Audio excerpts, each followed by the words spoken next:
Female host ng morning show posibleng matanggal dahil sa TF issue.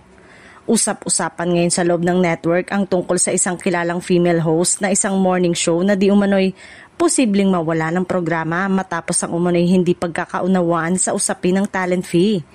Ayon sa mga source, si female host daw ay nag-request ng taas ng kanyang TF na kahit malaki na raw ang kasalukuyan niyang bayad, tila gusto pa nitong madagdagan bilang ayon sa market value ng kanyang pangalan at kontribusyon sa show. Ngunit ayon sa mga insider, hindi kinagat ng management ang hirit na increase ng host.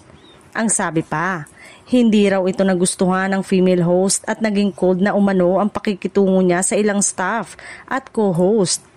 Dahil dito, lumalabas na hindi na raw ganon kasaya ang atmosphere ng production. Kaya may mga usap-usapang binabalak na siyang palitan o tanggalin sa programa kung saan siya regular na napapanood. Dagdag pa ng chika, may pinag-iisipan na raw na network na bagong female personality na ipapasok sakaling matuloy ang pagbabago. Isa raw sa mga rason kung bakit pinag-iisipan itong tanggalin ay upang magbigay ng fresh vibe sa programa, lalo na't medyo humihina raw ang rating sa nakalipas na buwan.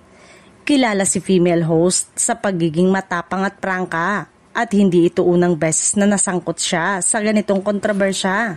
May ilan din daw sa kanyang mga nakasama sa morning show na nagsasabing matindi talaga ang negotiation power nito pagdating sa TF dahil alam daw niya ang halaga ng kanyang pangalan at experience sa industriya.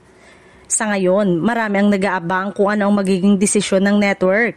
Mapapanatili kaya niya ang kanyang pwesto sa morning show o tuluyan ng palitan ng bagong muka?